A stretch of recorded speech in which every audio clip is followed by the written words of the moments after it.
What it do, man? It's your boy Battle Truth coming to you live and direct from the Battle Truth headquarters. Tonight we got a special guest, Nads, coming in to the Battle Truth, man, show to bless us, man. This is an MMA fighter on the come up, man. The boy ain't no joke, nothing to play with. Trust me, get familiar with the name, because you're going to be hearing a lot about him, man, and know that y'all heard him first on the Battle Truth show, man. So before we bring him on, let's y'all know what we do.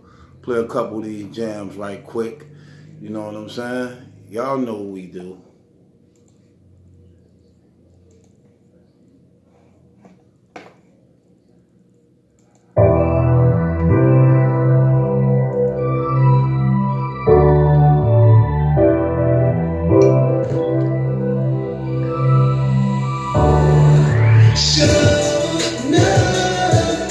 Soon as I enter the club, I get it shaking like show love. She got it, come get it like show love. Recognize when you around the real nigga like show love. We ballin', we got it, we get it like I'm single and living it up, cause I'm not complete in love. I'm finally focused and ready for women, cause I had a problem with being committed. I'm leaving here with somebody else. She gon' be sexy like her body banging like Shawty wanna come out of club. Hey, she gon' man. I make it rain in the club, all drinks on me. Shawty looking like she wanna spend the night with me. She dabbing and throwing it all on the floor. I'm already knowing where they got to go. The bottle keep going around, and fours are waiting outside. I'm ready to leave you and get you in private, to kiss you in places wherever you like it. Show love.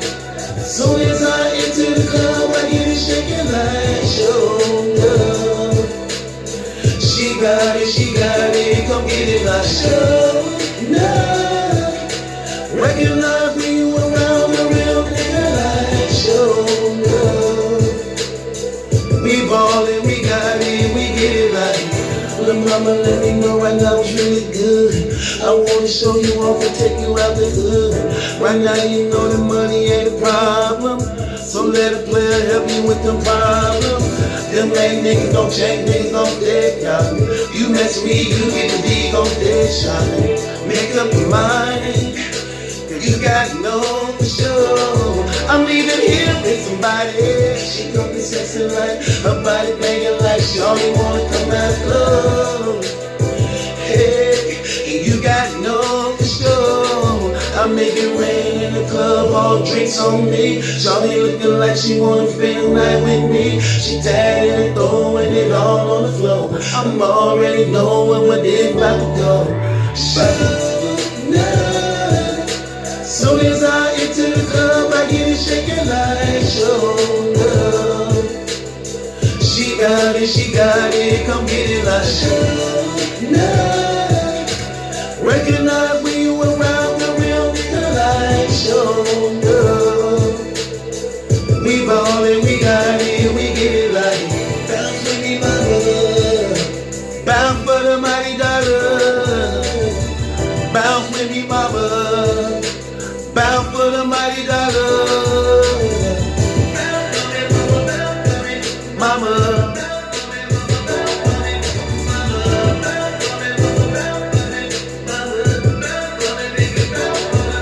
Show love. Soon as I enter the club, I get it shaking like show love. She got it, come get it like. Yeah, that's that truth. See, that's that truth. We ain't gonna play with that. That's that truth right there. One more and we good. One more and we good.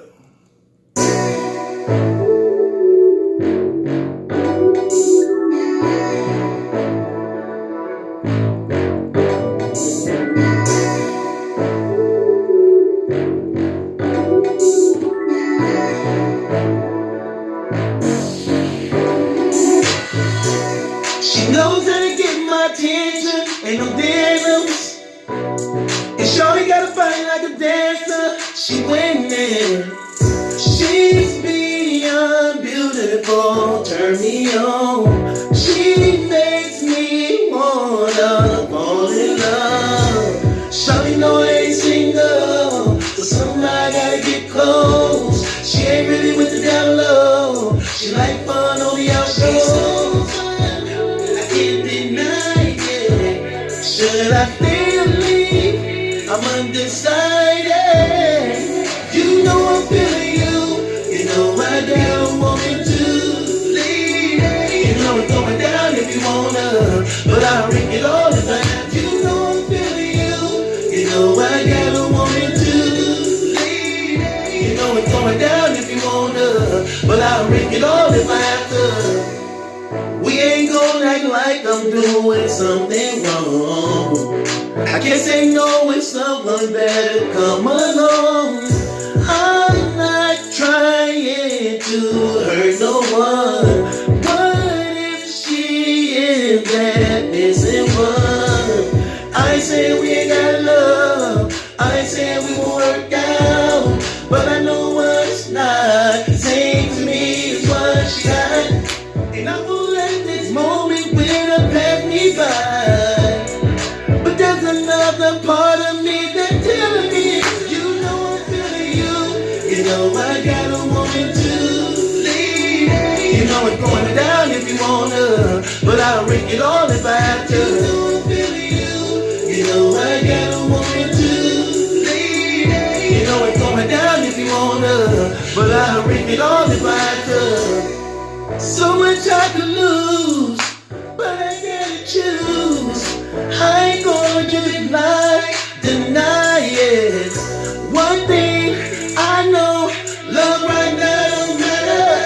You're all to me that matters. So fun, I can't deny it. Should I stay or leave? Should I stay or leave? I'm undecided.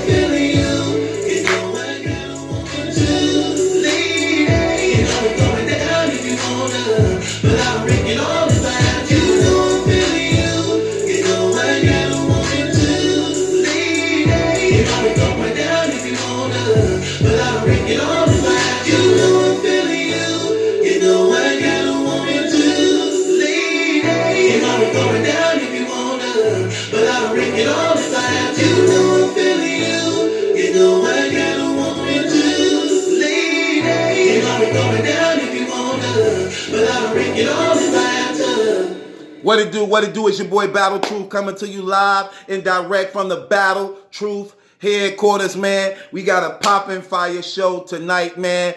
I got Nads joining me, MMA fighter, man, on a come up. Y'all better get familiar with this name. This name will be around for a while, and know that you heard him first on a Battle Truth show, man. It's going down. Nads, is you there, brother? Yo, Battle Truth, what's up, man? Thanks for the love, brother. Thanks, brother. How you feeling, man? Thanks for blessing the show, man. How you feeling? I'm doing great, man. I'm just getting back from the gym, actually. Just parked up. You ain't training like Rocky. You ain't punching that frozen meat. You ain't doing that. Nah, man. I'm just getting back from the gym, man. I train in Long Island, which is like a 40-minute drive from where I'm at in Brooklyn. Uh-huh. So yeah, man. Every day it's a daily grind, brother. So that's where you located at. You in Brooklyn? Yeah, Flatbush, Brooklyn. Is you a native? Is you a native from Brooklyn? You actually from New York? I was born in Russia, and my parents moved here when I was 6 years old. So I'm 25. So the last years of life, I grew up in Brooklyn. But I consider myself Brooklyn bred. You know, everything that I've done, the way I grew up is all Brooklyn, man. I represent Brooklyn. When I come out to these fights and all that, I represent Brooklyn. Okay, no doubt. Let me ask you this question. So you got a fight that you got coming up. When is your fight? That's gonna be in Philly. It's in Parks Casino, which is like a few miles north of Philly, I believe. And yeah, it's for an organization called CFFC, Cage Fury Fighting Championships. So it's gonna be a dope show, man. I know we got Josh coming out. Not sure if you're coming out or not. He didn't tell me anything about that, but we got a couple of people from the. Well, he definitely offered to fly me out, put me in first class hotels and everything, but it was a short notice because, like I say, he had to plan before time because I got a lot of responsibilities and I wasn't able to meet that schedule. But definitely, we working together, so I'm gonna try not to miss the next one, most definitely. But he definitely offered to fly me out first class by myself, though. The only thing about that is, look, I got a woman. You can't just fly me out by myself. She don't like that. I hear you, man. I hear you. But it's all good, man. The next one, they want me to do a quick turnaround. This promotion, from the looks of it, they're trying to push me to the UFC. They're trying to build me up, so they're gonna want me to do a quick turnaround, man. So you're more than welcome to come to the next one. It's probably gonna be in Atlantic City. So you're more than welcome to come over anytime, man. Okay, Nads, I need you to educate us for a second. Tell us the difference between MMA and the UFC, because I was actually under the impression it was basically like the same thing. I'm wrong? So technically it is, but here's the thing. MMA is the sport that the UFC hosts. It's like saying, is football and NFL the same thing? It is, but NFL hosts football. It's a league that hosts football, and that's what UFC is. It's a league that hosts the best MMA fighters in the world. It's the best MMA organization in the world. So MMA and UFC, MMA is the sport, and UFC is the league, the most prestige league, the biggest league in the sport of MMA. Right. Okay. So, with that being said, so you got your bout coming up. What number is this as far as like your record? What number is this fight? So I have more than I would say close to 80, 90 fights in my whole life from the age of 6. My first competition was from the age of 6. However, I turned pro at 25 years old, and I have 3 fights since then. So I'm 2-1. I'm 2-1 at pro. And my amateur record is, I don't even know, man. It's been like probably 75, 80 amateur bouts, so I wouldn't even remember the record for the amateurs.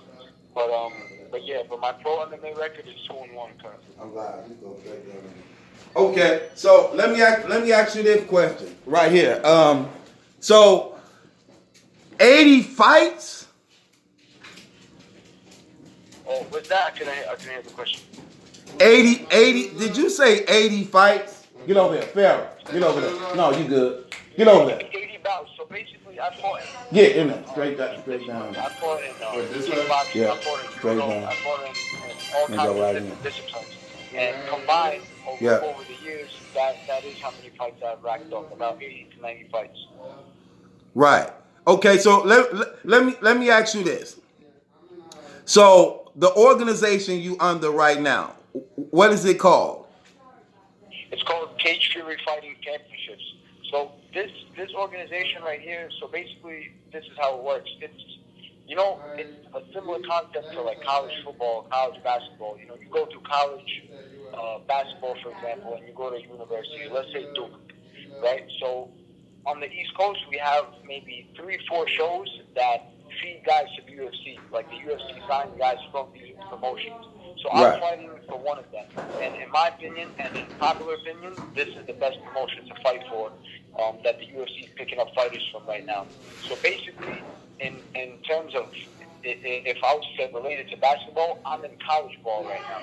Okay. So basically, I'm a prospect and I'm on the come up right now. So I'm not in the UFC yet, but the UFC will be knocking on the door real soon. I promise you that. That contract is going to be in my near future. I don't know if it's going to be the end of this year, next year, but whenever it is, man, I'm going to be ready. I'm going to be performing fight by fight, step by step. I'm going after that contract, man. So y'all have basically like scouts that come out and watch the bouts to see if you actually have potential to make it to the UFC? Yeah, I mean, my fights are on UFC Fight Pass, which is an application that UFC made, Right. and they post pretty much all the UFC fights and all the prospects in these organizations' fights. So I have 2 fights on UFC Fight Pass already. Both of them were knockouts too. So this is a good look for me. I'm building a good resume here. Right. And hopefully next week we can catch another body, man. So definitely, man. I'm trying to. So both your fights was knockouts. It wasn't grappling and somebody tapping out. You actually knocked the persons out. Yeah, they were KOs. The first one was a one-shot KO, and the second one was ground and pound. It was a TKO. So what would you say your power is? Is your power more to, like, what is your special move? So, I mean, listen, from my fights, they speak for themselves. So people think it's stand-up, right? Like it's knockouts, and because in my amateurs, I have thousands of knockouts. So I would tell you right now, I probably have close to 20 finishes throughout my life. So in those 80 fights, about 20 finishes, about 20 KOs or TKOs. So one would say that stand-up is my specialty, but I can mix it up. I'm well-rounded. I've showed my wrestling. I've showed my grappling skills in my fights in the past, and it's just, in the last few fights, it's been all stand-up because I'm fighting wrestlers. So I'm avoiding the ground with them and keeping it standing and finishing these guys on the feet, or dropping them and then finishing them on the ground. So it's, to be honest, it's strategy. Like, if I fought another striker, like I fought another guy with good hands, I would probably mix it up. I would shoot for takedowns. I would stand up with him. I would do everything. But the last 2 fights, I fought wrestlers, so I've been keeping it standing. So, in my opinion about myself, I think I'm well-rounded, and I can do it all. I can grapple, I can wrestle, I can throw hands, kicks, anything, stand up, whatever it is. What about martial arts? You do karate? Well, karate as a kid, yeah. Karate, in my opinion, is good for development of footwork and speed and just the stretches and just the motion of throwing strikes. The karate is good for development, but I feel like older and on a more professional level, you need to be well-rounded. You need to mix it up with wrestling and grappling. So you always need to be working all 3 aspects of your game. On top of that, you need to be working strength and conditioning and all this other stuff, and recovery, all this other stuff that goes into it. I mean, I train 6 days a week, twice a day. So, a lot has to get done through in 1 week of training, just 1 week of training for an MMA fighter. Now, do you train even if you're not fighting, or only when you have a bout coming up? I'm gonna be honest. Like, when I don't have a fight coming up, I will tone it down. But I'm always in the gym trying to learn, always trying to expand my skill set. I mean, that's how I got to being able to be well-rounded. I wasn't always well-rounded. I would say that stand-up was more so my specialty before, but now I have strengths in multiple areas, and that's thanks to the consistency in the gym. It's like with anything, to be honest with you. It's like that with any sport, with any craft that anybody's trying to perfect. If you want to get better at it, you got to stay consistent with it. You can't just have a show, a performance, or a fight, or whatever it is, and then just go ghost for the next few months. You got to stay in the gym. But as far as training camp, like training twice a day, these long days, long hours, that's usually for training camp. Okay, now most people, Nads, get into fighting that heavy, like you got that history behind you, because for the most part, they grew up like bullied or something like that. Is that the case with you? What got you into all this fighting like this? Was you always a fighter? Like, what got you off into fighting at so young of an age? So basically in Russia, where I'm from specifically, is considered a minority in Russia. So, those people, right? It's this former Soviet Union republic called Azerbaijan. So it's next to Georgia, Armenia. I'm not sure if you've ever heard of them, but it's next to Georgia, Armenia. So I heard of Armenia. It's like a mountainous region. It's neighboring countries with Armenia and Georgia. So it's a mountainous region, so we're not considered authentic Russians. So as a minority, we always genetically, and it was always in our culture to put our kids into training so that they can learn to defend themselves. It wasn't necessarily against Russians or something like that. It was just in our blood to grow up knowing how to defend ourselves, Right. our families, and stuff like that. So my pop put me in at a young age for me to be able to avoid being bullied as a kid, and it helped a lot because as a kid I did have bullies that tried to bully me in school or whatever it was, but I was always able to handle myself. So I wasn't really ever picked on like that. Even if I was initially, I would be able to handle myself. Thank God. So that martial arts definitely saved my life from that kind of stuff. And you know how Brooklyn is. Brooklyn is not the safest place in the world. There's always trouble, always find you in Brooklyn. So when it does, you have to be able to defend yourself here. So thank God my pop put me in at a young age because I was able to handle any situations that were presented to me in life. So. And thank God you had your pops in your life, which a lot of us is missing in this day era, man. So that's always good to have that. So you was a Russian minority, right? Yeah. So where that's I'm from, it's considered a minority in Russia. Yeah. So that's the nigga side, huh? Yeah, no, listen, that's you know what's funny? We are considered black in Russia. Azerbaijanis, Georgians, Armenians are actually considered black in Russia. They're called black in Russia. I guess they would be. They the minorities. That's exactly what they'll be. Yeah, listen, I can relate, man. I can relate for sure. For you to be from Russia, your accent, bro, you have a good accent, man. I don't hear no sign of Russian in your accent at all. Not at all. That's the thing. I grew up in BK, you know, and this place, like, even though I still remember Russia, I still speak fluent in both languages. I grew up in BK, and I had especially the part of Brooklyn where I grew up, it was like a mix of people. Like, it was literally, my neighborhood is predominantly Jewish, black, and Russian, and Soviet. So different Soviet countries, like Russian, Georgian, whatever it is, my own people. So that was the three neighborhoods that I grew up, that was the three crowds of people that I grew up in. So I was able to communicate with both. With the Russian side, I was able to keep my Russian fluent, and I learned English, and I spoke it fluent from a young age, you know? I know you probably scared a lot of Americans when they found out you were Russian, because when we think of Russian, we only think of one thing, the KGBs. So, hey, you probably told somebody, nah, you were Russian, they didn't give you no problem. Probably offered you money and everything. Yeah, man. So look, let me ask you this, Nads. Growing up in Russia, growing up in Brooklyn, which one was harder? As far as like the life, which life was harder? Brooklyn life or the Russian life? I'll tell you this, like, I came at a young age, so I can't say I didn't grow up to see the struggles that life can present, because I was still a young kid at home with my parents and stuff, you know. So like I didn't really experience much in Russia. I'll tell you this: there's a reason why we moved from Russia to the U.S. It was for opportunity.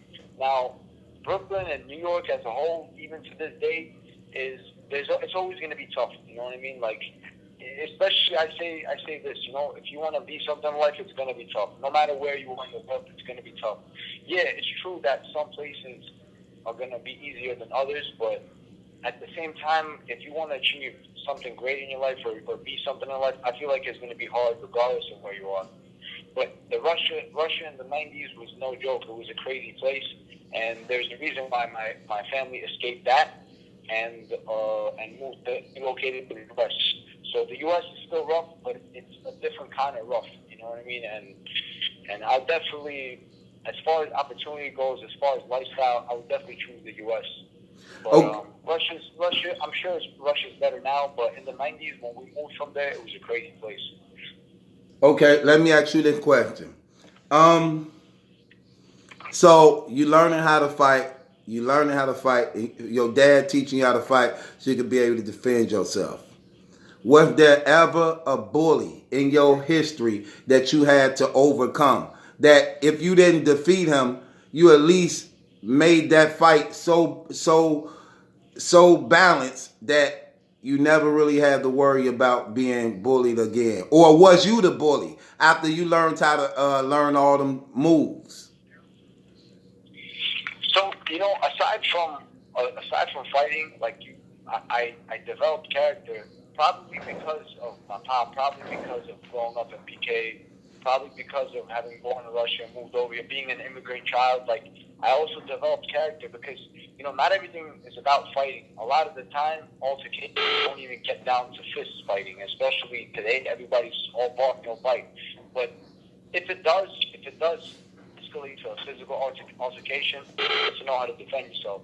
But before that, prior to that, it's character, and that's another thing that I'm grateful to have a pop in my life for, is that he was able to instill character in me where I'm not saying that I look intimidating or something like that, but I'm able to handle myself without having to fight. Especially today when I got wiser, I've been through some altercations throughout life here in New York, just life experiences, and that character was going to get you by. It was going to get you out of situations. I feel like the physical part should be the last resort. I don't think that somebody should look at you and then you break out into a fight, even though there's some knuckleheads like that.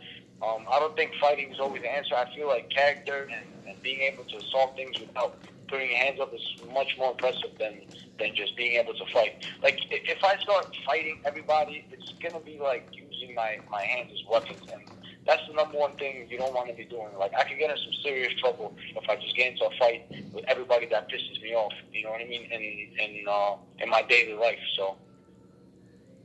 So you didn't really have a bully you had to overcome? I had people in school. That's the thing. Like, I had people that tried to pick on me, especially like my earlier years. I didn't speak fluent English. I did have kids trying to bully me and stuff like that. Even as I can't remember as I got older. Like, I don't have any significant person in my life that I remember, and I'm like, yo, this kid tried to pick on me.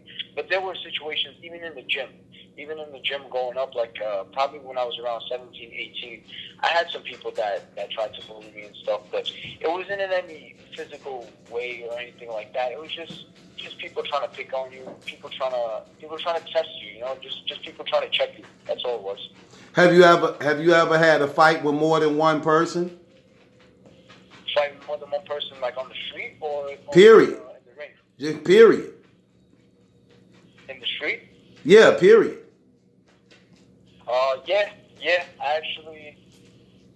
I actually got jumped before, but it wasn't like I wasn't completely beat up. But I had a situation where there was like 4 people, and but they didn't end up robbing me because I fought back.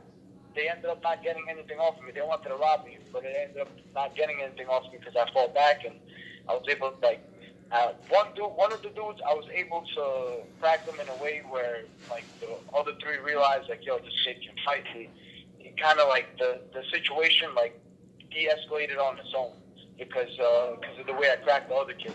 So I ended up not getting robbed, but yeah, I got jumped before. This what I finna ask you too. Have there ever been a time where a person didn't know you knew how to fight and tried to punk you and then found out you really knew how to fight? I actually worked as security. I worked as nightlife security. So actually, I have people trying to check me all the time. But you know what gets me out of trouble? It's funny. You ever seen the ears, the cauliflower ears that fighters have? I don't know if you've seen them in my pictures. I don't know if it's visible. But I have a cauliflower ear on my right side. I have one on my left also, but it's more on my right side. It's like a beat up ear, basically. It's like a broken ear. So whenever people see that, they understand that this person is probably a fighter or wrestler or something. He obviously doesn't have that ear for no reason, even if they don't know what it is exactly. A beat up ear obviously means that this guy has gotten into fights before. He knows what he's doing. So that actually kept me out of trouble on multiple occasions, funny enough. Okay, no doubt. So you're a fighter.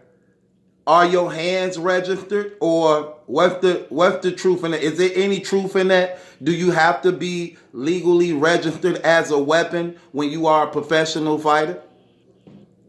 That's a good question. So basically, the register thing, where like you have your handprints and all that stuff, that's a myth. That's not true. It doesn't really work like that. But if, let's say, I get into some kind of fight on the street, and let's say somebody's seriously hurt or whatever it is, and they press charges, if in court, if they start researching on who I am and they see that I've signed waivers to competitions before, like they're going to see, like, let's say, for example, I signed a contract to fight for CFFC, that makes me a professional fighter. So when they say registered hands, that's what they mean. They don't mean that, like, you go to some lab and then you do, like, a hand scan or whatever it is, and then, like, you're registered and you have a license. It doesn't work like that. But if you beat somebody up and you're a professional fighter, they press charges and you're in court and they start researching your background and they find out that you signed waivers to fight for amateur or professional competitions, you're going to be in serious trouble because they're going to consider that as a weapon. They're going to consider that as registered hands. So that's what they mean with that. Okay. So you're not registered. Now, what is your professional record right now? What is your record? I'm 2-1. 2-1 and 2 finishes. Okay, so you had 2 knockouts and you lost 1. Now, was that in the beginning of your career, middle, when the one you lost? Yeah, I mean, I'm not gonna make excuses. You know, I lost fair and square, but I will tell you that at that time I did not have my shit together, so to speak. I wasn't in the with the trainers that I'm with now, and I didn't have the setup of training that I have now. So basically, at the time of that loss, I would say I wasn't getting proper training, but a fight's a fight. You know, I fought a lot of fights without proper training, and I still got victories. So that fight is no excuse. You know, I lost fair and square. I lost by submission. I lost to a jiu-jitsu specialist.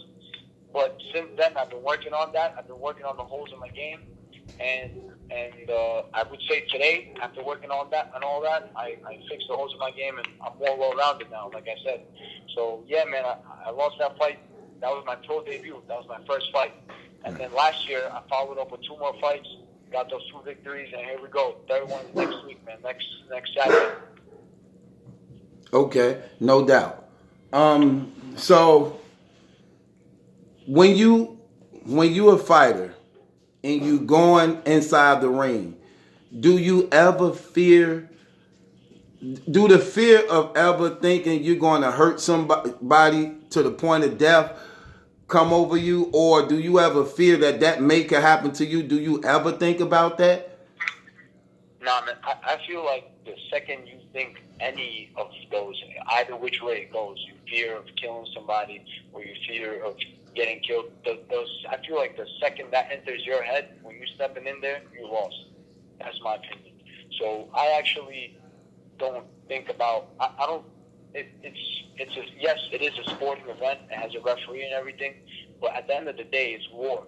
You know what I'm saying? And like at the end of the day, if I was the one knocking out the dude, the guys that I fought and the guys that I'm going to be fighting next week, if I'm not knocking these guys out, they're going to look to knock me out. So right. It's kill or be killed when you go in there. So you can't have those thoughts of like fearing your opponent killing you or fearing you killing your opponent. You know, I'm not worried about that, man. I'm just going to war. I'm just going to war, and that's it, man. Kill or be killed. No doubt. No doubt. That's your mentality. Now, be honest with me, Nads. I want you to be honest with me on this one. Have you ever abused your skills as a professional fighter? Have you ever abused your skills? I'm gonna be 100% honest with you. Like even the situation that I told you about, I probably could have got around it by just doing what they asked. They wanted my money. They wanted my wallet. I could have probably just even done that. If I really want to avoid every single situation, I could literally just comply with what people say or when people test me. So I don't know about abusing it. I was never a bully, because me abusing my skills would mean that I'm a bully. I never bullied anybody. I stood up for people that were getting bullied.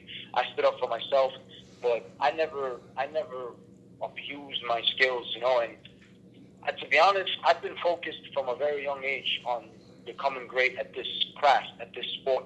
So I don't know, man. Like the focus I have for this, there's nothing in the street. There's no altercation. There's nobody that can really throw me off. I'm just focused.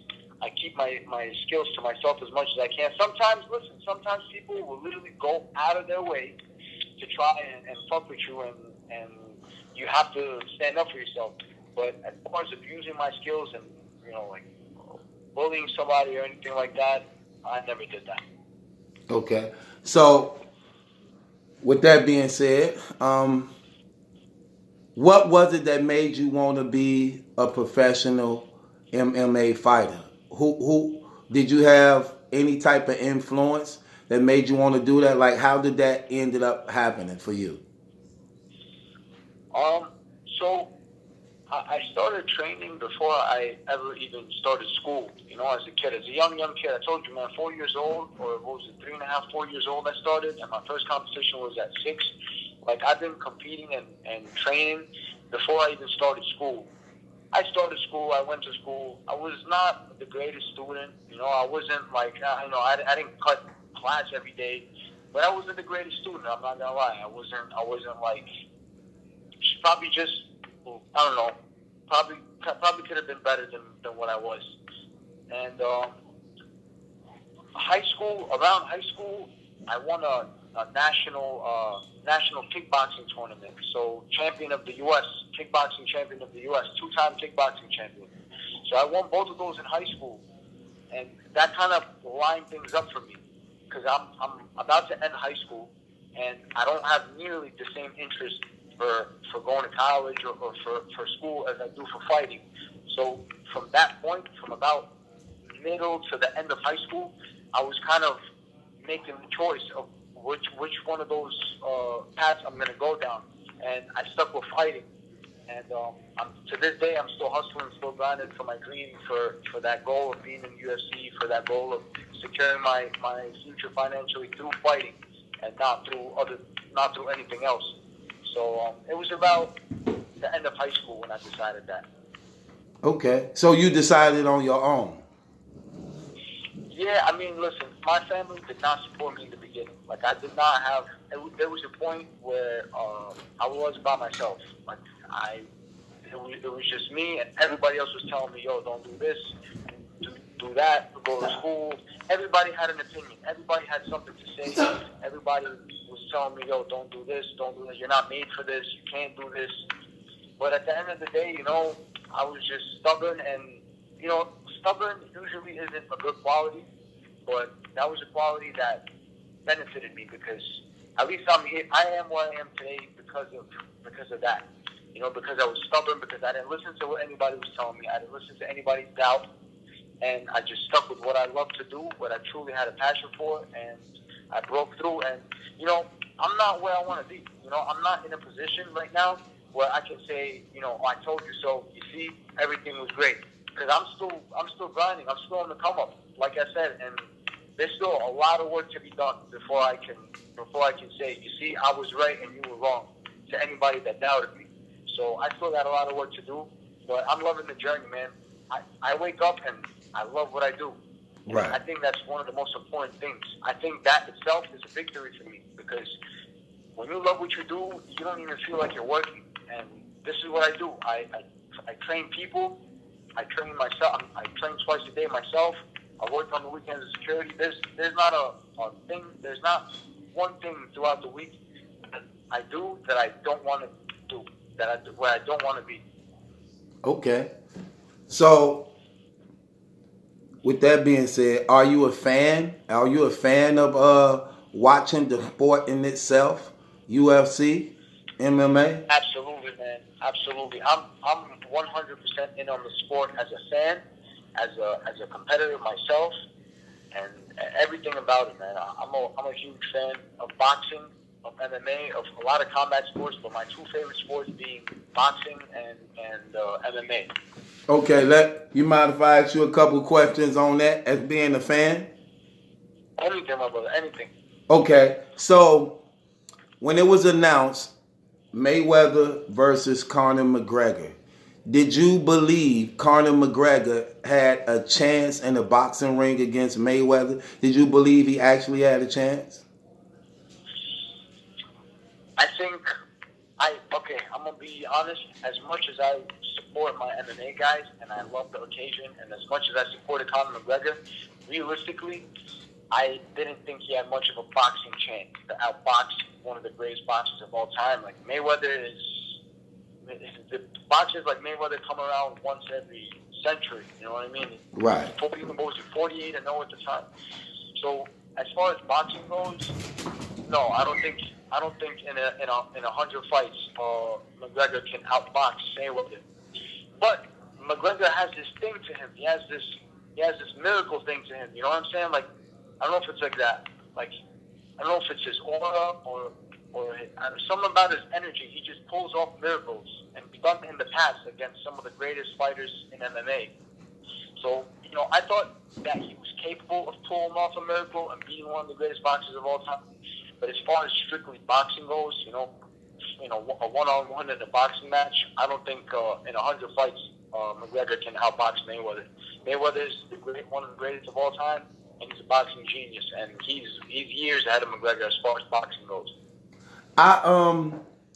When the fight was announced, the first thing I said, I knew McGregor was going to lose, but this was one of my main reasons why I knew he was going to lose.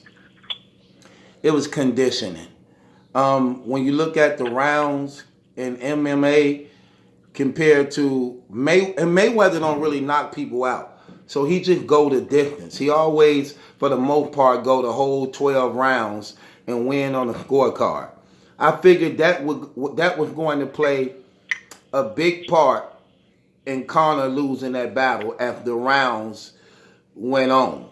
That he would get fatigued, and then Mayweather will take advantage because that's how he trained. Mayweather trained to go the distance. And when you're seeing in the MMA, what's the most rounds y'all go to? 5? Yeah, 5-minute rounds. Yeah, like 5-minute rounds. So it's like I thought, and then you could get a lot of rest for the most part with grappling. So I figured conditioning will wear him down, and that's exactly what happened in that fight. As the round went on, he got real fatigued, and that's when Mayweather actually took advantage. That was just for me. Was that did you think the same way in some type of way too? I think that's accurate. To be honest, I don't think you said anything wrong. I think that if anything, that was what did it. Because if you watch the fight in the beginning, McGregor was doing all right. For the first maybe 5, 6, 7 rounds, he was doing all right.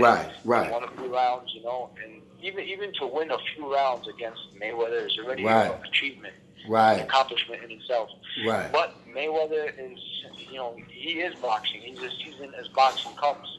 So, Mayweather just literally waited for Conor to wear himself out and took advantage. Right. I don't even think it was as much of Conor's conditioning problem. I think it's just boxing is a different sport. It requires a different kind of stamina. MMA requires a different kind of stamina. That's why boxers would get tired in a minute in an MMA fight, and vice versa. Maybe MMA fighters wouldn't get tired in a minute in boxing, but they would get tired way quicker than a boxer because it's different kind of stamina. You're working different kind of muscles. You're under a different kind of pressure in both sports. Sports that each other, boxing and MMA fighters, are not used to. So That's what it is. In MMA, you wrestle and you have all this other stuff, kicks, elbows, grappling, and boxing is straight hands and footwork. It's more like a marathon. So MMA is more explosive. It's more like a sprint, and boxing is more like a marathon. Okay, now Kimbo Slice. Are you familiar with him? Of course, man. That's an OG right there. That's an OG in the street fight scene. Right. So he made his name off of fighting in the backyards and things like that. Then he decided to go to the octagon. Was that a good or bad choice? Was it a bad choice? Yeah, good or bad? How can I say it's a bad choice? I mean, like, to me, he had a relatively successful MMA career. I mean, what is a successful MMA career? Like, you want to talk about the greatest MMA fighter of all time, or somebody that just was able to make a name for himself in the fight game and be able to make a living off of that? There's different levels to success. I mean, he wasn't the greatest MMA fighter of all time, but what he's done I think he should be credited. He's well respected in the MMA world. You know, like I think he deserves respect for what he's done. You know, to go from street fighting in the backyard to putting on gloves and preparing for an MMA fight and actually trying himself. Yo, Kimbo was a real dude. I really like his attitude. Actually, rest in peace to that man. He passed away. What was it? 2 years ago because of a heart attack. Rest in peace to that man. Because I really respected him, man. I liked his attitude. And to me, his attitude is what did it. That's what did it for me. I love his attitude. And the fact that he took on MMA, which is a very hard thing to do, it's not an easy thing to go from street fighting to MMA. I respect it, man. I think it was the right decision. I would say this about him. They definitely didn't want to fight toe to toe with him. People who fought him knew you better try to wrestle him. Don't try to fight him toe to toe. You fight him toe to toe, you're done. So they definitely. Yeah, 'cause he's a dog. He's a dog. Yeah, they definitely try to go straight for the legs. Soon it happened. Nobody. They didn't want to box. Who do you believe is the greatest MMA fighter of all time, in your own opinion? George St. Pierre. It's the Canadian. I don't know. You ever heard of that Canadian dude? The bald Canadian dude. French Canadian. He's welterweight. He fought for 170 pounds. You ever heard of him? Nope. Actually, I didn't. You got to look this guy up, man. This guy is the definition of like a textbook MMA fighter, and he's a gentleman outside of the cage as well. You know, he's a good dude. So what weight division? 170 pounds, welterweight. Okay. Let me ask you this question. Your dream fight would be against who and why? My dream fights, man, I don't even know. There's just so much to get them. But obviously, the people that we see on TV now, those are obviously the immediate dream fights, right? Like, no, I'm saying your own personal dream fight, who you would want to fight before your career is over, and why? Who is it, and why? I think probably Max Holloway. It's this dude that fights at 145 pounds. He fights at 155 also, which is my weight class. He fights at lightweight also. Okay. I would want to fight him because he's a scrappy dude, and his and mine style would be fireworks. Him and I would throw down, and nobody would neither one of us would take a back step, and that would be a fight that goes down in the history books. Because me and him will go at it, no back step, no wrestling, none of that. We would just throw straight hands, kicks, elbows, knees, all of that. Just no stalling, no wrestling. It's not that I don't like to wrestle, but it's just that when you have a matchup like that dude that I'm talking about, Max Holloway, it's fireworks. As far as securing the bag and making a name for myself, I would fight Conor McGregor. That would be my dream fight. Conor McGregor? Yeah, so Max Holloway and Conor McGregor, those would be my two dream fights. Why Conor McGregor? Well, Conor McGregor, I mean, he changed the sport. You know what I mean? Like, that dude is as big of a name in MMA as you can get.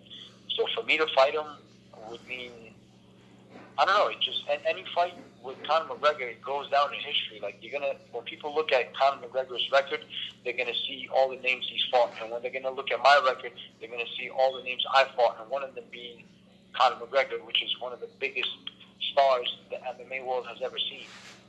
So I don't know, like from a business and a financial and a legacy standpoint, it would be Conor McGregor, and from a fun fight for the fans, it would be Max Holloway. Okay.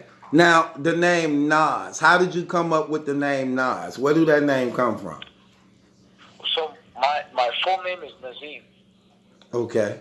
Nazim, Nazim. Yeah. So Nads.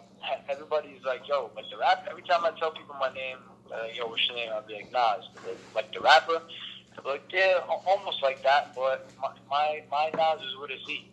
The rapper's with an S, but mine is with a Z, and my full name is Nazim. Okay. Do you like Nas, the rapper? Yeah, man. That's a legend in the game, of course. Okay. Even the music he makes now, I appreciate it. I like his music even now. All this time later, I like it even now. Okay, no doubt. Do you have any children, Nas? Children? Yeah. No, man. Single right now. No children. Okay, and you how old? 25. Okay. So, with that being said, so when I'm looking at this, so you got the battle coming up. How much of your training go into you studying your opponent, or do you just train?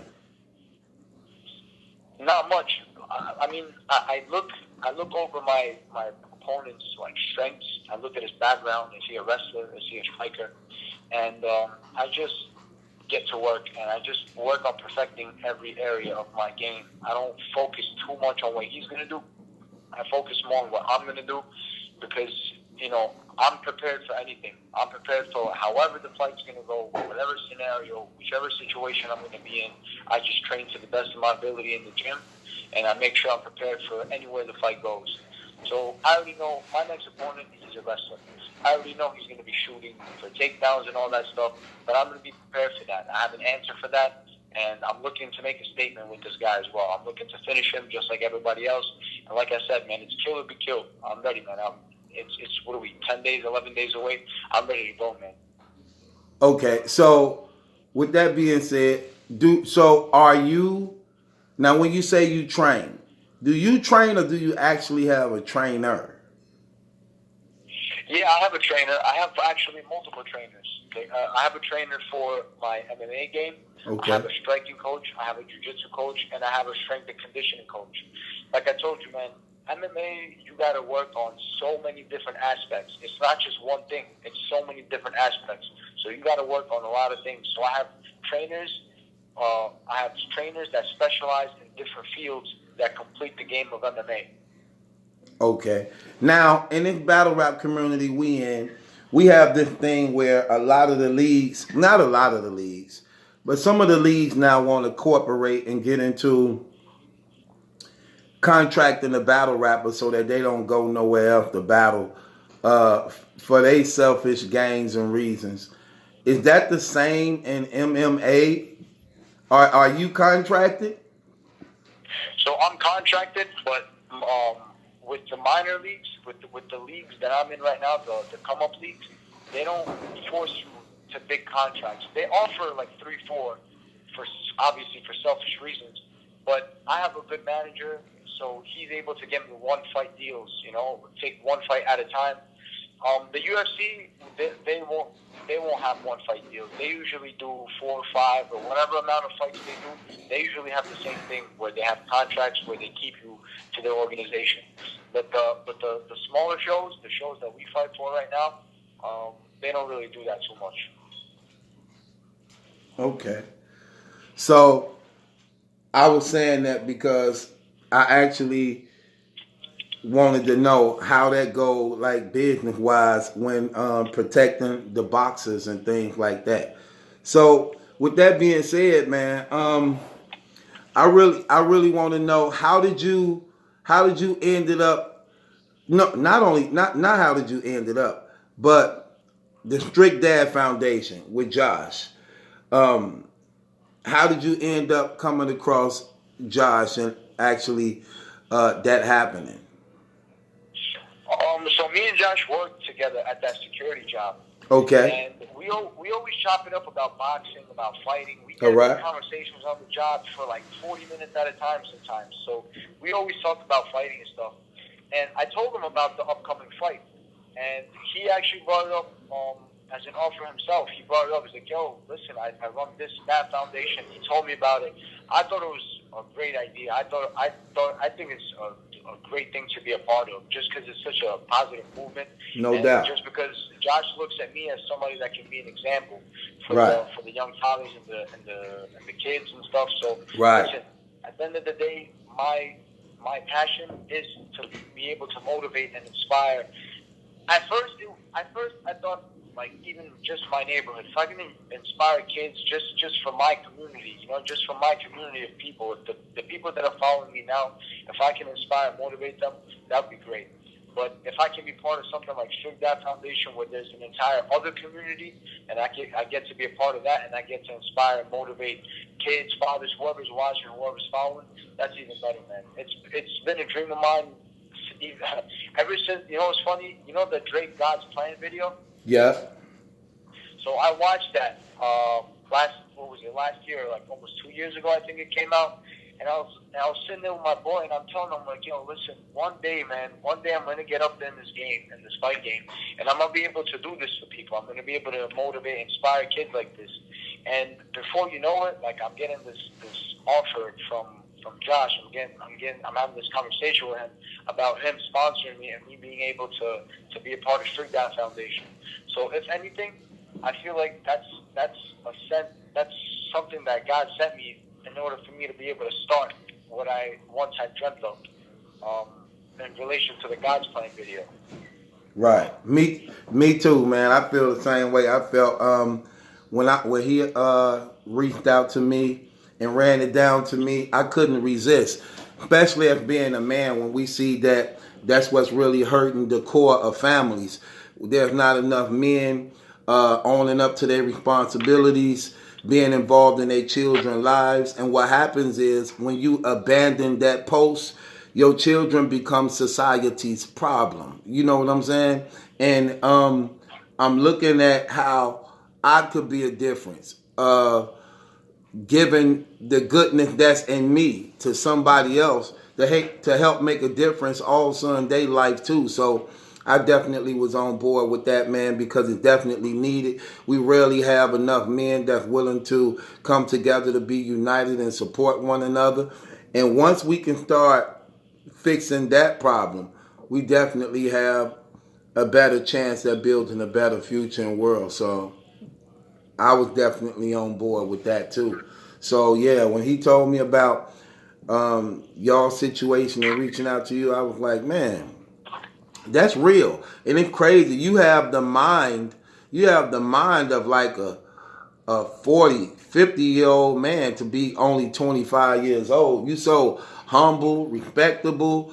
You know what I'm saying? Your voice and words are very articulate. You know what I'm saying? And your understanding on life, man, is actually very impressive, bro. So I'm shocked. Like, man, I'm like, dang, he 25 and you have that mentality. Like, you've been around for a long time. Do you? Where do that come from? Do you usually be around a lot of people older than you? I can't pinpoint any one thing. It's a compilation of things. And first of all, I just want to say thank you for those words. I appreciate that. First of all, that means a lot that you guys are working with me, and it means a lot what you just said, everything that you just said about me. I appreciate that. No, and I always actually get my age confused. A lot of people do think that I'm older, and I don't know if it's any one thing, to be honest with you. I think it's a combination of things. Being an immigrant from a different country, being a minority from where I come from, coming up in a strict family, growing up in not the safest place in the world.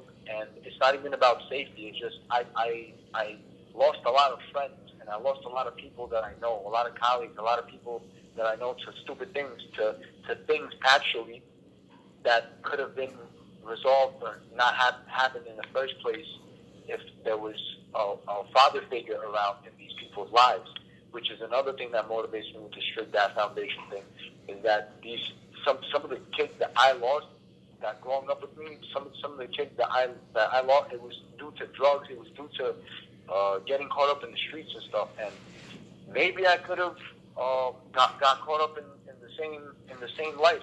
You know, it's the apple doesn't fall far from the tree. Like I live in the very places, the same places where these kids got sidetracked. But you know, I think everything that has happened in my life has added up to make me who I am today. I wouldn't say it's any one thing, but it's a compilation of things. And my father being one of them, my family, even though nothing is perfect, man, you know, like my father, he was there in my life. We had a lot of altercations. My family is kind of broken up, you know, like everybody's gotten into a fight with somebody at one point. You know, a lot of my family members don't talk to other family members. So, you know, nothing is perfect, but at the end of the day, your rock is going to be your immediate family. So I'm grateful for having that in my life, and I feel like that's a big reason why. But again, it's a lot of things, man. Well, man, again, I appreciate having you, man. You very thank you for blessing my platform, brother. I wish you well on your up and coming fight you got going on. You always welcome. You got the open invitation, man, to come on the show sometime just to dialogue and bless us with your presence and your wisdom, brother, and educate us on a lot of things going on in that field of MMA. We just pray for your health, man, and that you actually accomplish everything you setting out to do in this field, man.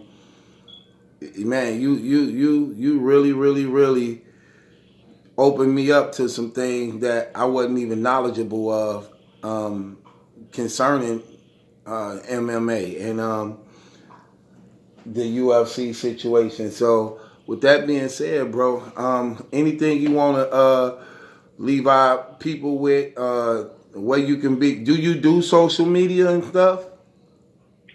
I'm not heavy with social media. I do have a Facebook, but I do post on Instagram. Like my fights, my information on my fighting, it can be found on my Instagram. My Instagram is Nads, Naz_MMA. It's pretty simple.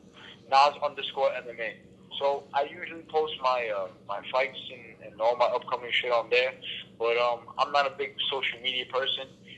And to be quite honest with you, I don't even have time for social media too much. You know, I just go on. I kind of promote my fights. I see what see some shit. You know, some Instagram shit, whatever is on Instagram, news or whatever it is, and I get off. And I'm not too big on social media, but I do have Instagram.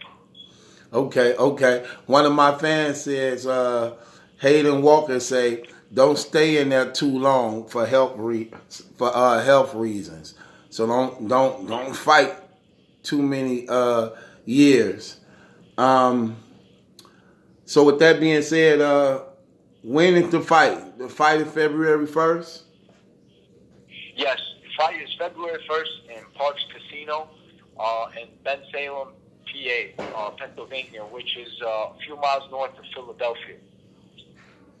Okay. So with that being said, y'all, Nads, again, thanks for coming on, bro. Appreciate having you, man. You definitely was a blessing, man. God bless you and your family always, man. It's an honor, Battlefield. Thank you for having me, man. And I look forward to being in touch. I look forward to being on here at some point in the future again. And we'll be in touch. And when you're in New York, man, definitely holler, man. Definitely, me, you, and Josh got to get together when you're in New York, 100%. No doubt. And we definitely gonna tune in with you. Oh, the fight gonna be televised, right?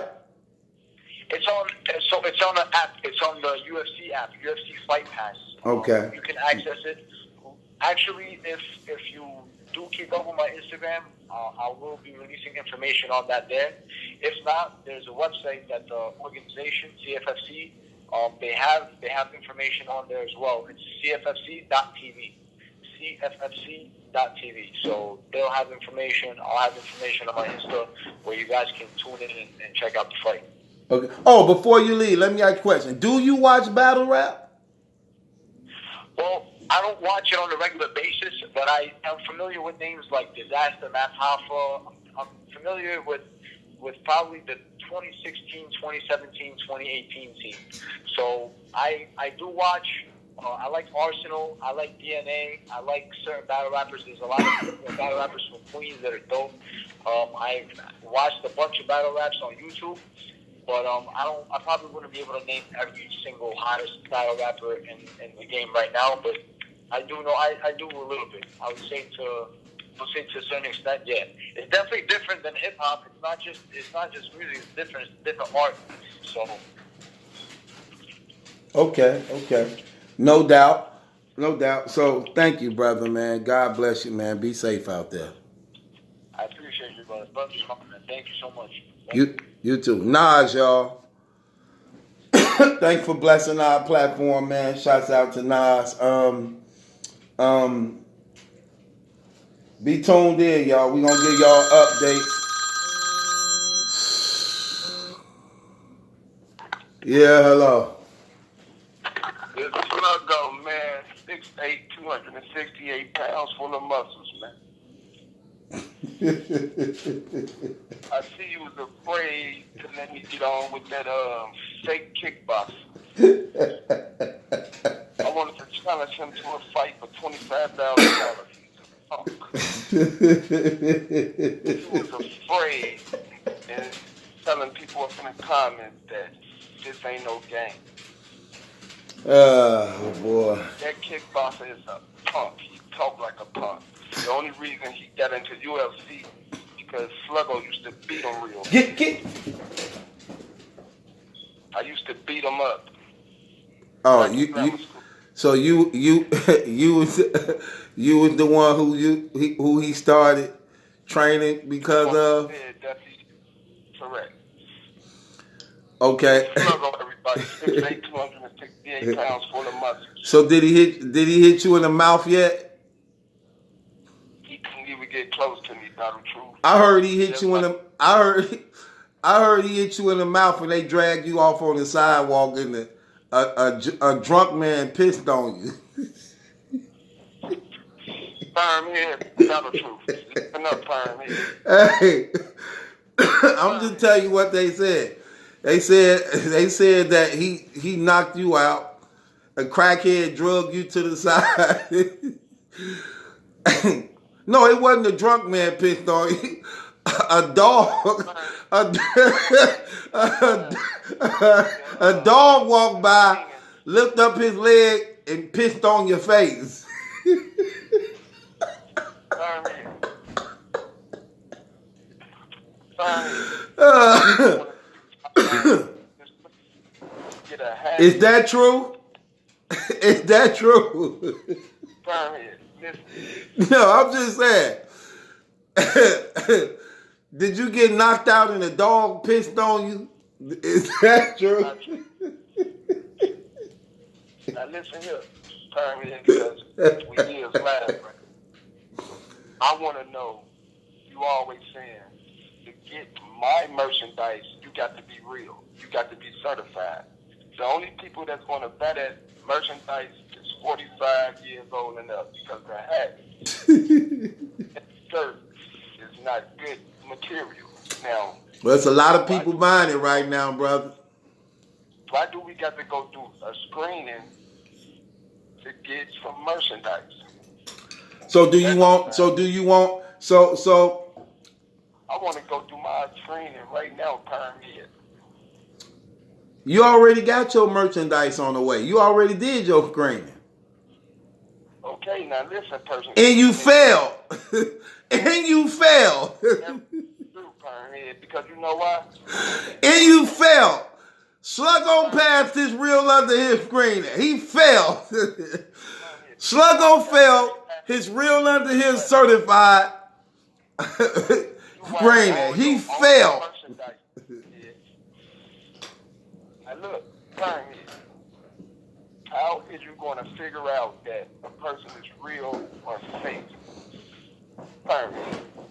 Now, you got Sluggo thinking that 6'8", 268 pounds full of muscles. I'm not afraid of nobody. You didn't want to put me on the phone with that little punk that was just on your phone talking about he is a UFC fighter when you know Sluggo, all I do is fight. And you was afraid to put Sluggo on with him. Now listen here, Coward Battle Truth. He fight professionally. You shadow box. You shadow box. He fight professionally. You shadow box. It's a big difference. Now look, Permhead, Mr. Ed, the horse. Now this is how we're going to figure this out, Permhead. I want to do a screening. Every time you be always saying this T-shirt is for the real and it's for not the fake. I'm like Tommy Hilfiger. Yeah, I'm discriminating against the ones who is fake. Now look, Permhead, you didn't bought all that merchandise. That merchandise go sit right in your living room, up in a box collecting dust. Is it true you a professional kickball player? Is it true that you are a professional kickball player? And that you wear a magic shoe. You wear magic. You wear a magic Dorothy from the Wizard of Oz shoe to kick the ball. Is it true? Is it true? You're a professional kickball player and you wear a magic boot. A magic Wizard of Oz boot. When you kick the ball. Is it true? No, Permhead. Permhead. This is Sluggo. 208 pounds full of muscle. The only people that's going to buy your merchandise show age 45 and up, old pimps. Then they have the way you bend your hat, Permhead. Ain't no young guy is finna buy that merchandise. Well, you late, because a lot of them have already. So that's not true. Nobody with your merchandise on at all. I don't see them on Instagram. I don't see them on Twitter. I don't see them in no videos with Battle Troop merchandise. Because you know why? The dog hair is always on the merchandise, they said. Your dog's hair is always on the merchandise. And I could tell that you only got 10 T-shirts made, 10 hats made, and 10 sweaters made. And you done woo 4 of them. So that ought to show you how much I got. If I woo 4 of them already, that go to show you how much I got. You study playing them. If don't nobody bound, you said, I put my money into it, I'm going to buy all this stuff. I'm going to be whining. So you got the same exact colors. You don't got yellow. You don't got... Is it true? Is it true you was orphanage raised? Is it true? Is it true you got 2 white parents? 2 full-blooded white parents? Is it true that your girl put that perm in your head for 45 minutes and that's why you don't want to... Is it true? Is it true you was orphaned? Is it true you just got legally adopted? You just got legally adopted. You've been a. Is it true you was an ugly baby that was given over to an orphanage and nobody wanted to take you in?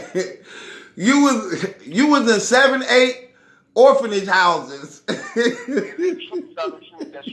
it true you was in 7, 8 orphanage?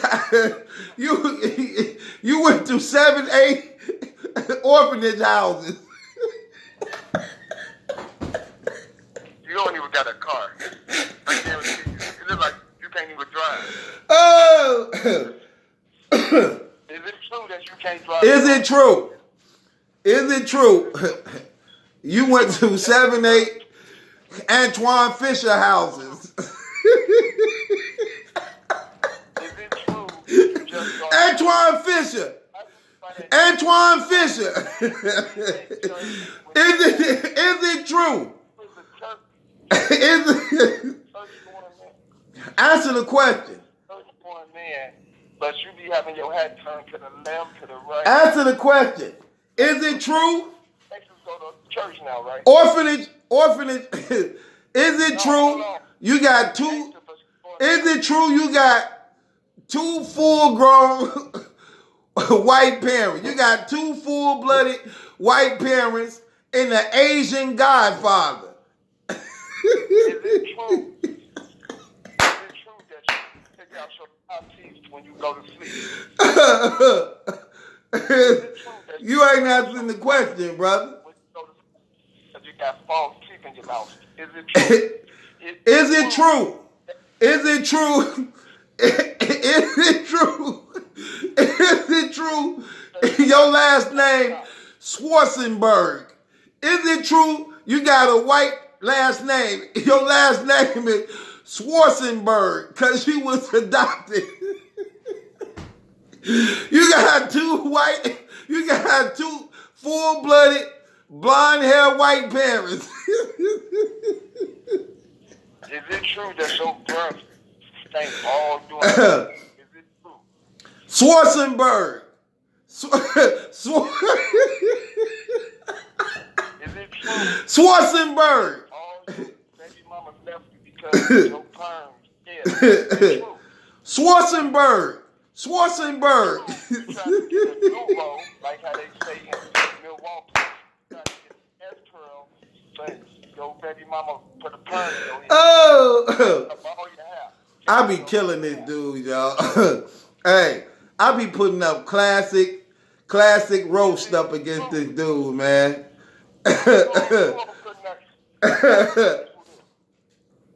Oh, man. Battle Truth had a perm up in his head for over 35 minutes to an hour, when most people need a perm up in their head for 3 to 4 minutes. Nope, you need another joke. You need some more jokes. Them old, brother. You need some better jokes. Got pork in it, right? You need some better jokes. Them old, brother. Got pork in it, right? Is it true? Look, is it true that your daddy's so black, if he trip over his feet, he'll burn rubber like a car tire? Is it true your daddy's so tall, if he do a cartwheel, he'll kick Jesus? Is it true? Is it true?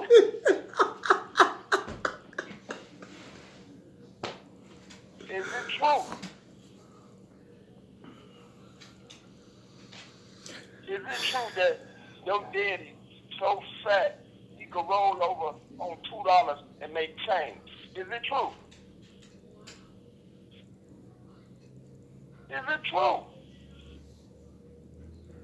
Is it true that your father breath so stinks people look towards his fart? Is it true? Is it true? Is it true that your daddy he don't got no hair, he's so bald headed, and if he put on a turtleneck, he would look like a condom? Is it true? Is it true? Nah, this ain't gonna work for you, brother. Is it true? You really shooting yourself tonight. No, you scared. See, you can't. You thought you was consistently funny. We can roast all night. We can roast all night. You not roasting. Hey, you getting roasted. Your store right now because it's so dirty. Is it true? Is it true that you got nets all through your house because the dog boo everywhere and you can't find a boo-boo? Is it true? Because you always... You need some new jokes, brother. I can't put no food in your house. I can't put my chip in. Schwarzenberg. Schwarzenberg. You need some new jokes. Is it true? Is it true? Schwarzenberg. You need some new jokes, Schwarzenberg. Nina Stacks left you for your Is it true? body bag. Is it true? It's Your white parents who legally adopted you